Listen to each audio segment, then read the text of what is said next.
আমি যখন বারবার কল করে ভালোবাসি ভালোবাসি বলতাম, তুমি বলতে অতিভক্তি কিন্তু চোরের লক্ষণ। তাই আমি অতিরিক্ত কথা বলা বন্ধ করে দিলাম।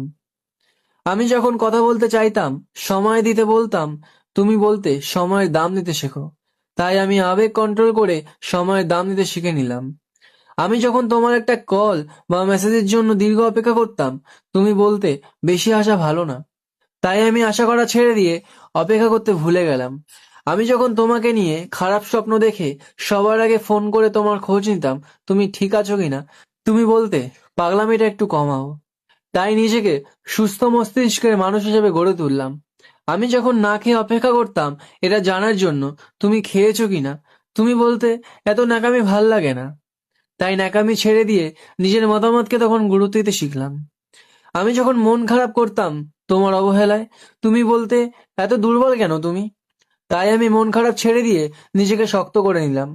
কিছুদিন পর তুমি যখন চলে যেতে চাইলে, আমি বললাম যেতে পারো, আটকাবো না। তখন তুমি বুঝতে পারলে আমি বাস্তবতা শিখে গেছি। হ্যাঁ, তুমি আমায় অনেক কিছু শিখিয়েছো। তবে তুমি হয়তো জানতে না, এই ন্যাকামিগুলোই একটা সুন্দর ভালোবাসার ইতিহাস গড়ে তোলে। তুমি জানতে না, এই পাগল মানুষগুলোই মন থেকে ভালোবাসতে জানে। তুমি হয়তো জানতে না, এই ছোট ছোট আবেগগুলো থেকেই ভালোবাসা তৈরি হয়। তুমি হয়তো জানতে না, আমি ভালোবাসি বলেই আমার অতি গুরুত্বপূর্ণ সময়টুকু তোমায় দিতাম। আজ আমিও একটা জিনিস তোমাকে শেখালাম, সময় থাকতে মূল্য দিতে শেখো। কারণ অতিরিক্ত অভিমান নিয়ে যারা হারিয়ে যায় তারা কখনো ফিরে আসে না।